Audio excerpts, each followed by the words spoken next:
Adipati nambi. Kebo Taruna, cedhakmu ana ing Kabupaten Lumajang. Apa sing kok karepmu?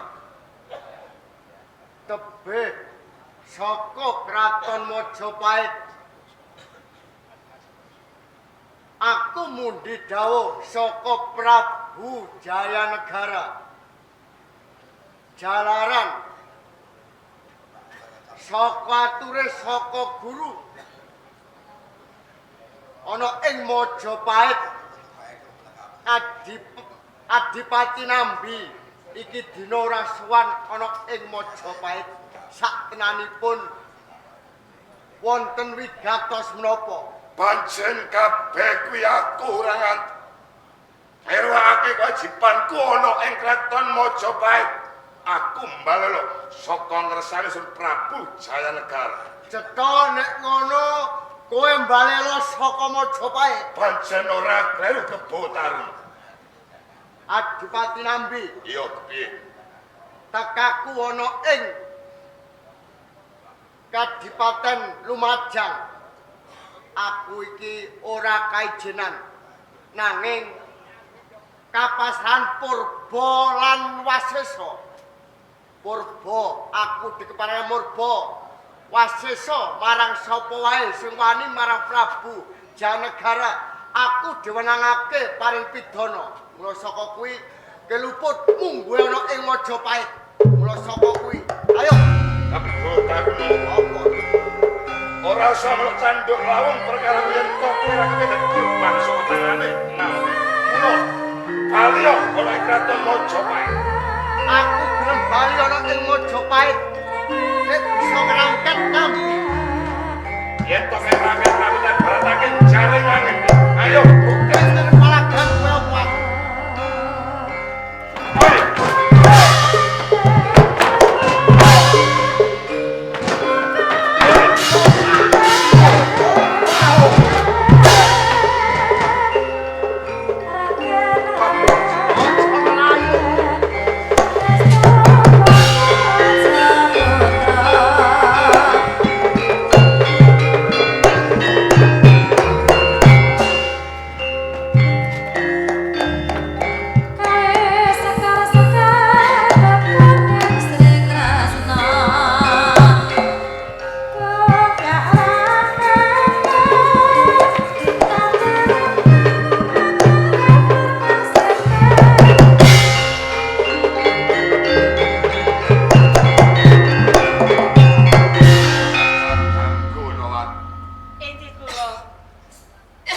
Yen kaya mangkono mapan kebelan aku bisa ketemu kelangkang.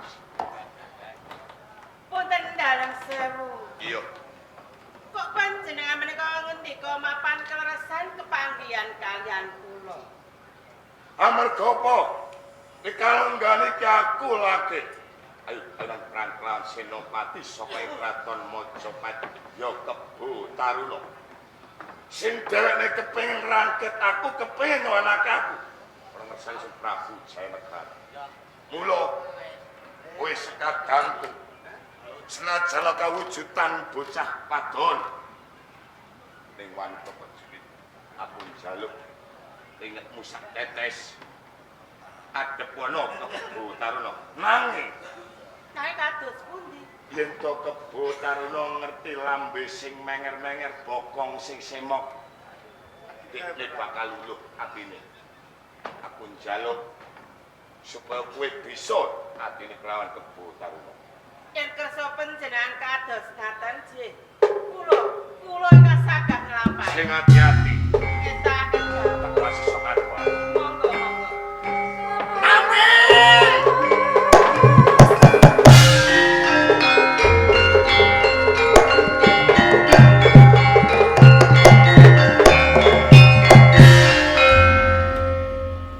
Sopo malang kadak tengah dalan? Aku Sekarwati. Sekarwati. Heeh. Wong endi? Lumajang aku.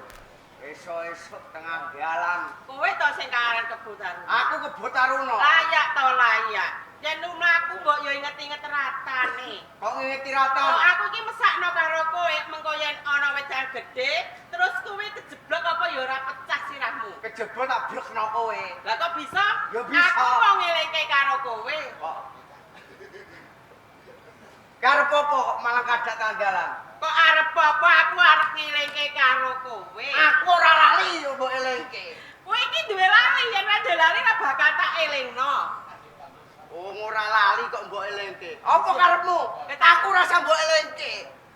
Lah dek apa karepmu kowe rak ya wis Endi? Parane nambi. Rene tak tugel gulune. Loh. Kok rene tak tugel gulune kok Lah iya. penak nggonmu ngocap. Mbok anggap apa iki menungso, menungso iki ndek nyawa. Kowe jare sekadange nambi. Ya kenapa? Ya yo gorene nambi. Enakmu kok gorene tak patek tak juweng-juweng Wah. karepmu iku piye karepmu? Kene ngono iki dadi senopati Lumajang. Arep Iya. ngadepi aku. Iya. Kebo Taruna. Iya. Kebo Taruna iku mung sekti kang mondro. Mula saka kuwi kowe iki bocah wadon. Tak ibarate kesrimpung pinjul mentelung sing kabotan kira. Terus Ayo. Nek pancen arep jajal-jajal karo Kebo Taruna iki. Ora karo pancen nek tangan. pancen kabeh wis tak niate ngantek sumojo. Aku nyahak apa sing dadi lakumu. Mergo aku arep balekake karo kowe. Ayo. Maju.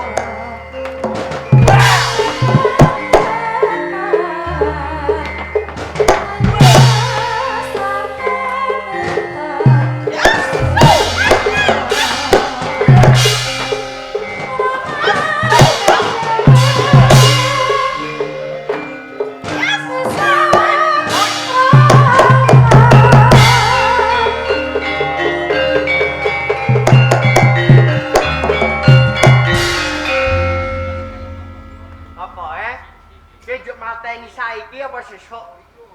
Ha kepara mati nek saiki nek sesuk iki rak ya karo aku to. Njaluk tak suduk kok ngarep apa tak segek munggah? Wis genahe iki matine iki disuduk kok ngarep apa suduk kok nguri? Karek kowe sing mbok senengi kok ngarep apa ngguri? Lho kok kowe iki sing duwe suduk? Kok malah takon aku gak duwe suduk. Wong aku gak mau kowe iki kalah karo kowe wong eneke mau pasrah. Sing numang sapa? Takok terus. Sekarate. Ana apa? Aku iki tak tajajal kowe eling ta ora? Lah bocah cilik piye?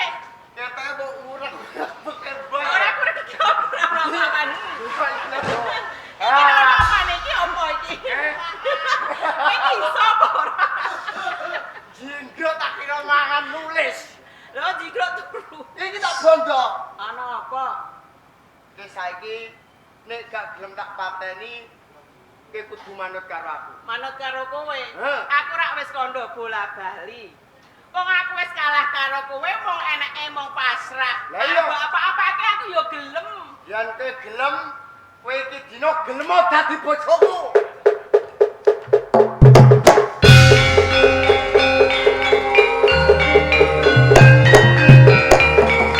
Rasane kok kepenak tembungmu. Lah kowe gelem apa ora ya? Gelem tak cis lho. Wis ora gelem iki rasa dicis. Dicis iku yen gelem. Kowe nek dadi bojoku apa sing dadi penjalukmu bakal tak turuti. Tenan. Montor mio. Kowe kandha dhewe lho ya. Yen aku gelem dadi bojomu, Apa montor nek? ora susah.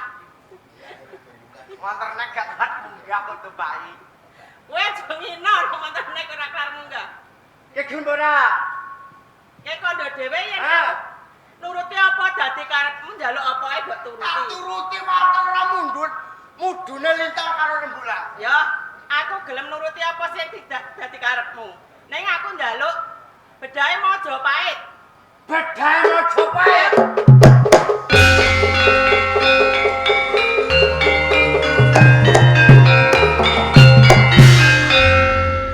Sekarwati, Ana apa? aku kuncung nganti gelung kala wentah ana ing Majapahit. Nanging kene apa? Sing dadi panjolamu kudu bedah Majapahit. Saumpama aku moh Yen kowe moh apa sing dadi penjalakku, aku yo moh nuruti apa sing dadi. Oh!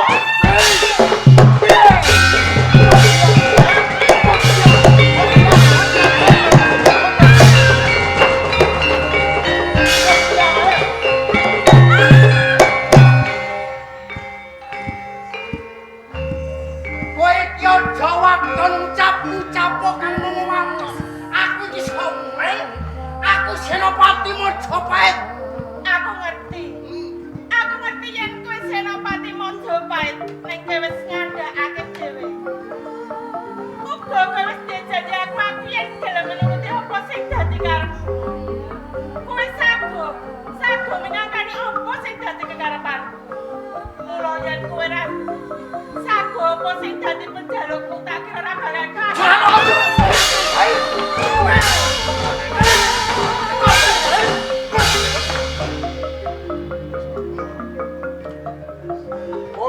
Wong wadon sing ora duweni tata ya kuwi. Saumpama penjalukanmu sak liya-liyane mesti aku bakal wujudake. Ora bisa yen liyane kuwi. Mula kebotan. Kok yo dipikir luwes dhisik penjalukku kan kaya mangkono. Yen ketenan-tenan tresno duweni aku. Kok yo dirinakani kebotarono. Aku kudu mujudake apa sing dadi penjalukanmu. Tinimbang aku bedah Majapahit. Luwih becik aku ora duweni bojo kaya kowe.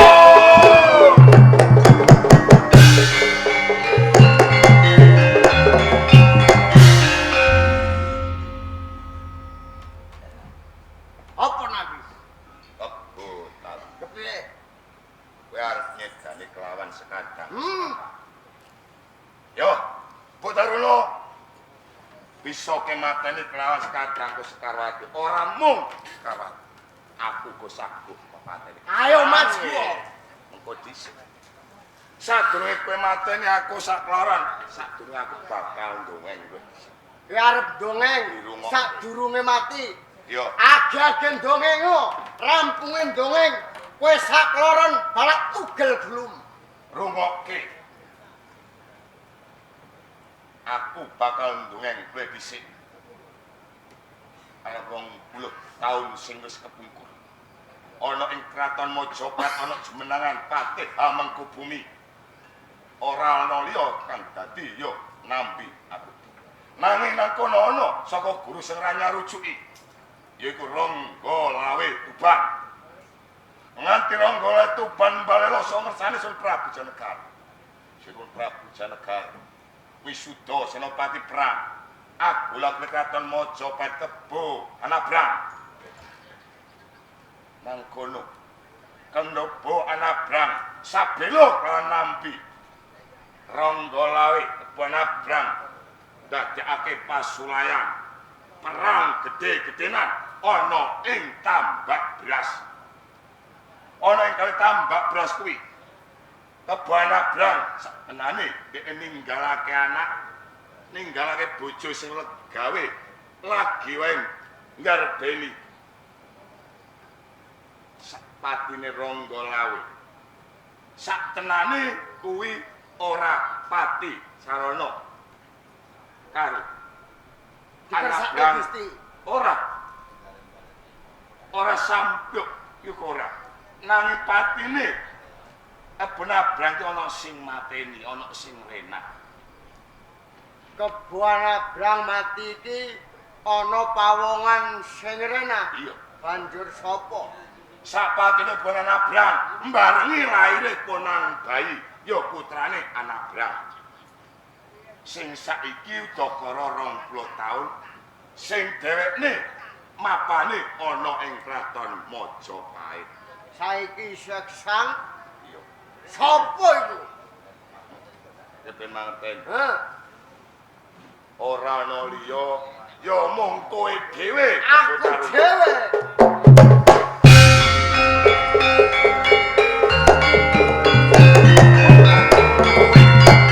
Ane Keboan Abrang kudu bisa mendem jero mikul dhuwur derajate asma wong tuane. Wong tuane labuh labete Keboan Abrang ana kraton Majapahit iku wis ora dianggep saya dhewekne patine dikrenah wong saka kraton Majapahit. Paman Nambi. Yo. Sakderenge pangapunten dalem. Jalaran kula sampun arep nyedani dumateng panjenengan. Saumpami panjenengan boten ngendikan, boten dongeng, kula boten mangartosi yen to bapake kula Keboan Abrang niku sing renah ora ana liya wong Majapahit. Yen to ngono aku tanpa guna dadi senopati Majapahit. Paman panjenengan dadi paseksen. Botaruno. Iki dina aku bakal mangutingal merangi wong-wong Majapahit.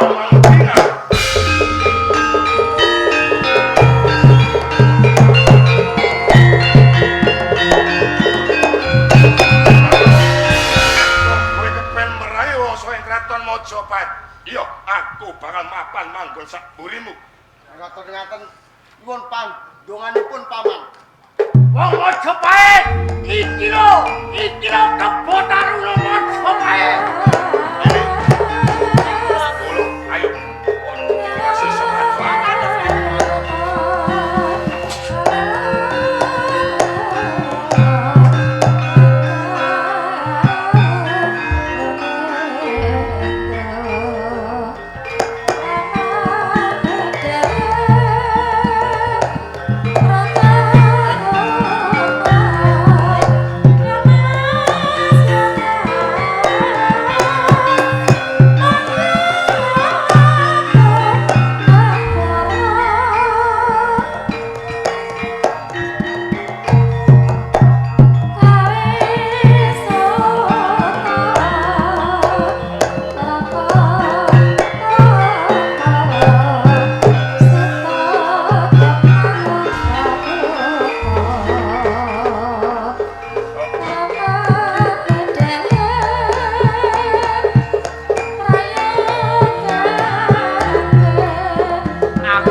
Wong tuwa kok pelok nyuruh motor. Kuwi lha apa, Kalau ketoprak. Lho, kok takoke apa? Kowe kok moro-moro nyeluk aku Patih Ramapati Gusti. Lho, sudi temen. Ora kualat. Kowe iki patih. Cara pewayangan kok sengkuni. Lho kok sengkuni piye temen? Patih Ramapati kok sengkuni. Tak kandhani. Kok gajah kandhani. Gajah kok puru. Gajah ora kemangan kok. Ramapati Kertanono. Aku iki mau tinggal bakal bedah Majapahit.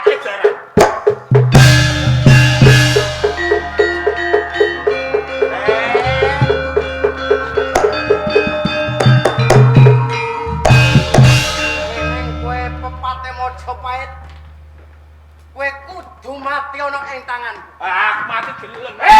Ramapati, mandeka.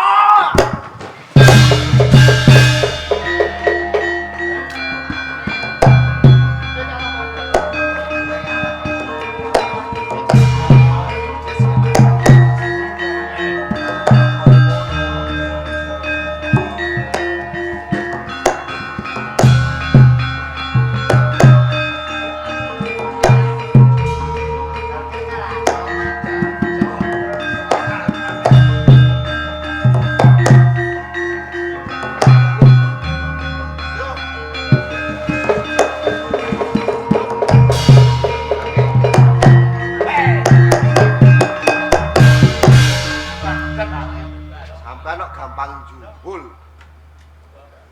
Kebo Taruna mateng aku. Kowe sapa? Kula niki Anuraga. Lah kok kowe ladang Kraton Majapahit? Lajeng pados gawean. Gawean apa kuwi? Nggih, swita teng Majapahit. Arep ngadekno jiwamu. Nggih. Kowe gelem tak kene gawean. Mangkerian, sampean iki sinten? Lho, aku Patih Ramapati. Ampun ngapusi. Ampun ngapusi nek sampean iki patih. Ora percaya aku Patih? Ya wis. Tak bali. Lho ngeten le. Sinten sing percaya wong sadang penganggone ngeten kok kados kula niki. Nek kula niki pun cetha nek tiyang Aku iki ngoncati saka kepatihan apa dipateni karo Kebo Taruna.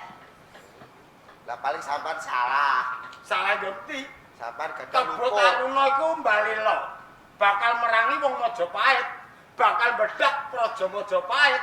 Ayen to aku nek nglamur laku, wah nyawaku ning kene. Wah, sampean nek ngono iku patih sing sundul-unduk. Lho, Patih sundul-unduk. Lah patih niku wakil panguwasa to. Gadah pangkat, gadah derajat. Oh, oh. Lah Lah kudune sampean iki nglabuhi negarane jenengan. wis ora tak labuhi piye aku uga budidaya. Golek Mintasraya. Ben bisa nyekel karyan Kebo Taruna kok sundul-unduk. Nggih, nggih, ngapuntene mawon. Gelem ora? Pripun? Cilik ngendarat, gedhe maten Kebo Taruna, ndak suwunke ganjaran nang Majapahit. Saestu lho nggih. Iya. Ampun ngapusi lho. Iya, Kula sagahi. budal. Bongkok.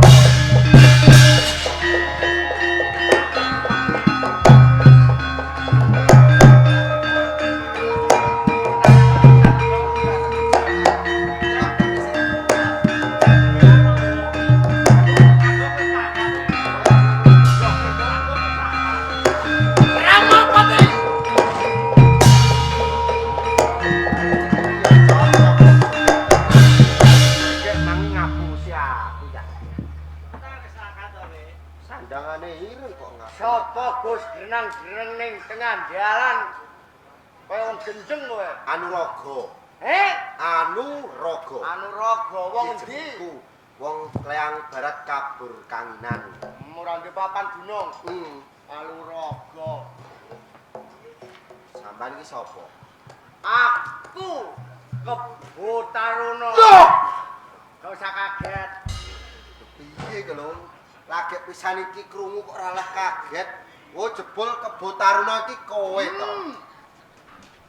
Nek pancen kowe klebu wong Majapahit wis sumingkira. Nek gak sumingkir tak tugel glum kowe. Nek ngono nyolong laku. Lho kono laku piye? Sidik paningalmu jebul. Kok wis ngerti nek aku iki jagone wong Majapahit. Kebo Taruna, Oh piye? pancen wis tak sengaja. Aku kepenak adu arep karo kowe. Nek wis adu arep Wis sumingkir, aja nganti gawe geger ing Praja Majapahit. sugih kendel Bondowani. Kemerintah Kebo Taruna supaya minggir. Langkai wangkene Kebo Taruna. Oh, kelakon kowe mati ning tanganku. Maju pecah sekiranya. Wih, ah!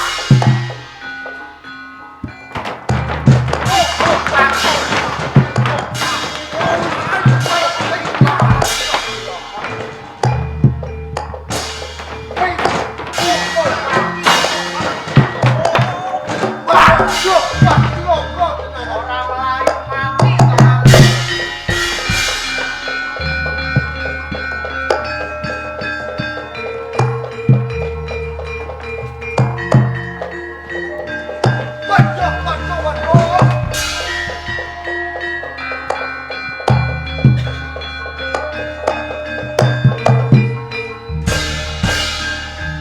Layak to layak arep bedah Praja Majapahit. Jebul kadigdayane mangedape-dape aku kok nganti kerenggosan. Duh. Sampeyan to, Kang? Lho ora ngono.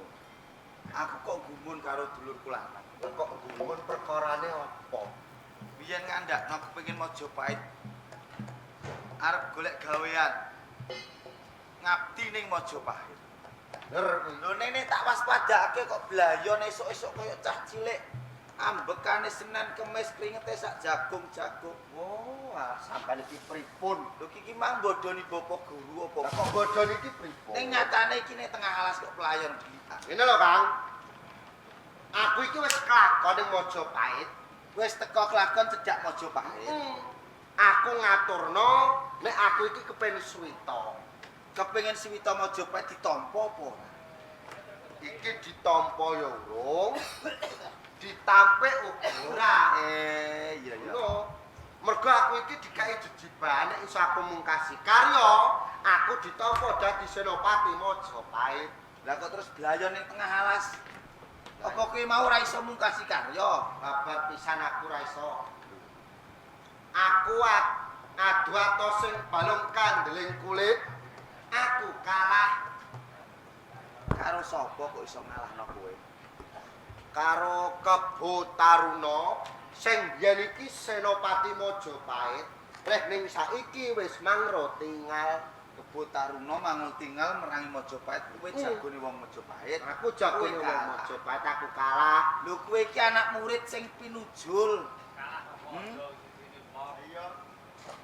Musuh karo Kebo Taruna Majapahit wae kok kalah. Wong bejo apes iki ora ngerti. Mbok menawa iki mau ibu apes ku aku kalah. Lah terus iki karepmu arep Lah, beneran aku ketemu kowe, Kang. sambung rakete piye kok beneran karo aku? Aku njaluk tulung. Lho iya.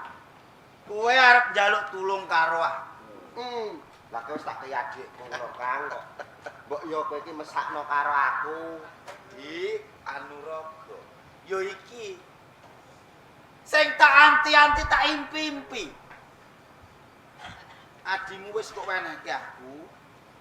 Kinara wis dadi bojoku. Lah nek pancen kowe iki kepengin njaluk tulung karo aku.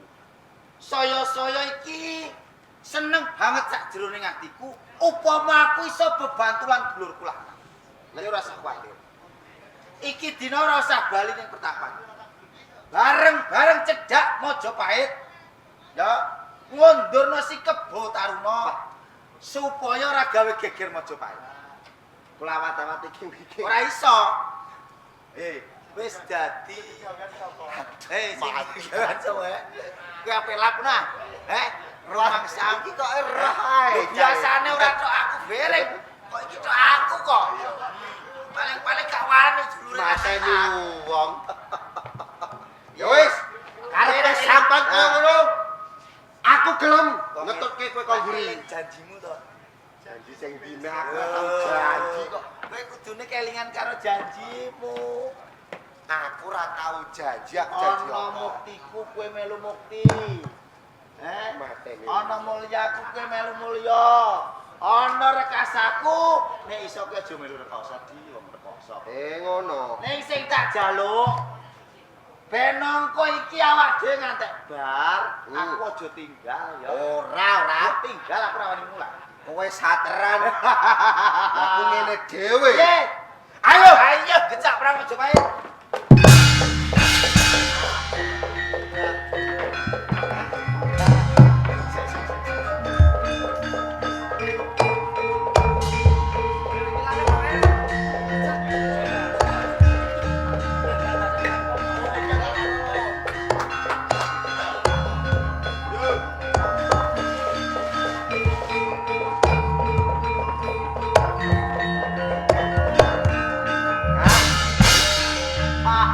Sampeyan kepen ngerti, Kang?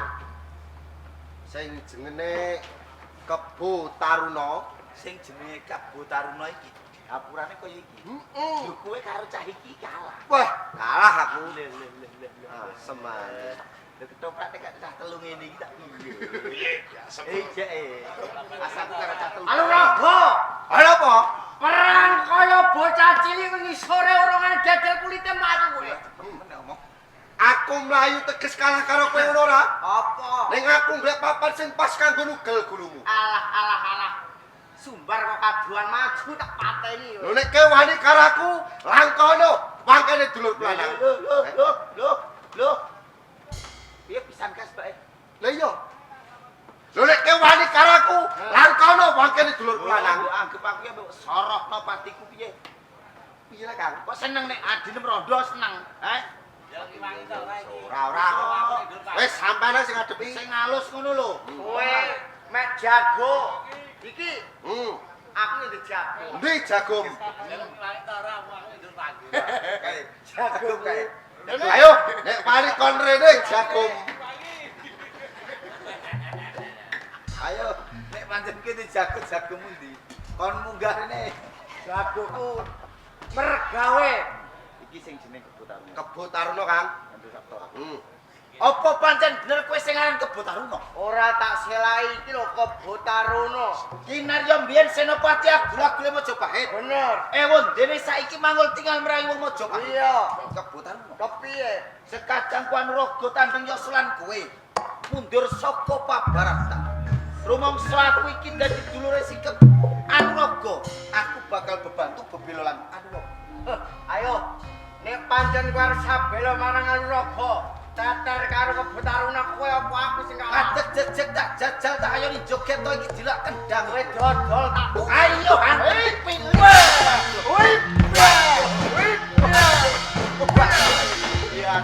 Wah. Atas kan wis atas mane. Sian. Woi se.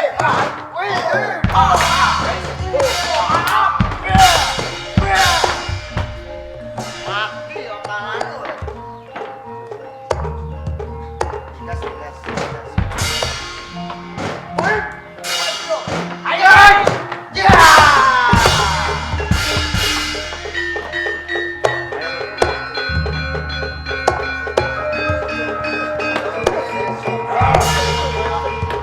Oi!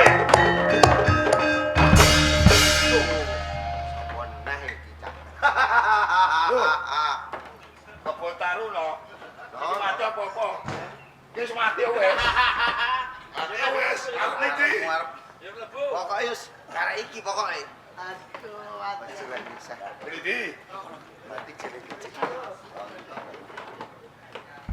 Cek mengko dhisik.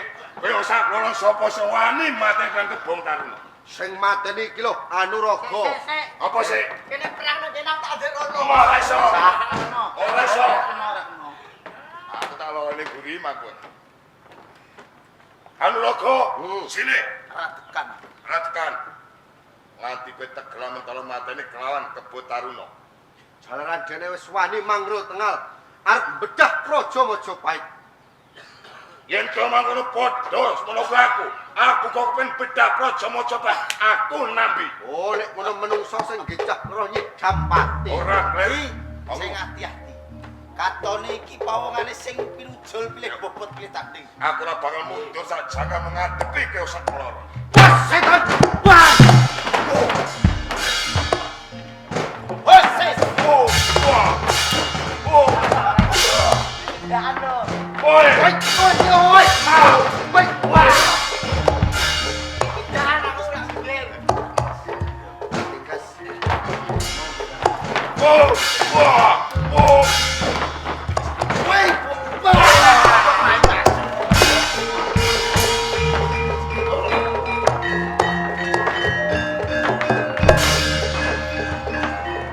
Mati yo Neh, sudut neh. Sudut neh. Wis Subarno nek ngadeg Ora mati sudut neh. Pokoke sudut neh. sing sitok mlayu, mati kok mlayu. aku mati. Wis terpaksa karek wong loro iki. Yo Kas. yo yo ketoprak yo iki, Dik. Wis ora apa-apa. Sing penting awak dhewe iki malah ngayu bagya. Sing gawe gedreng Majapahit awit Kebo Taruna. Haryo nambi. Iki wis tumekaning Pak. Cetha nek Majapahit wis tentrem. Mongko sing iso nentremke Majapahit iki kowe. Saiki karepmu Yo karo sampean barang. ngene lho. Napa? Aku tak bali wae ning desa. Lho, adimu piye ning desa dhewe? Lah kaya apa ya becike iki lak ya bareng-bareng. Mengko ngunjuk atur. Mongko aku ngerti Nek Sinuwun Prabu Jayanegara iki wong iki adil. Sing dadi pepathokane sapa sing gedhe labane bakal nampa ganjaran. Lah ngono to.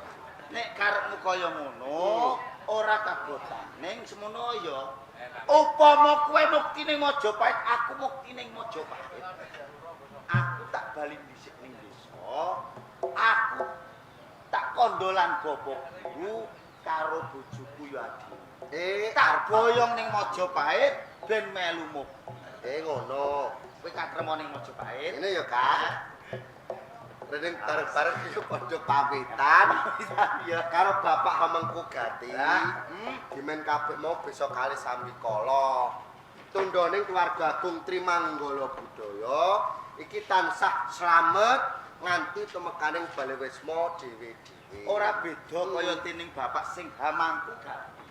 Parandene wis rawuhaken sandiwara Bapak Trimanggala Budaya.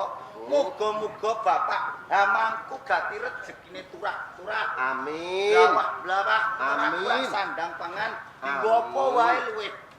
Ngono ya, Di. Amin. Amin. Seger waras bagas waras, ora Amin. nempuh alangan apa-apa wae. Gembul bujana Andrawina matur sembah. Matur suwun.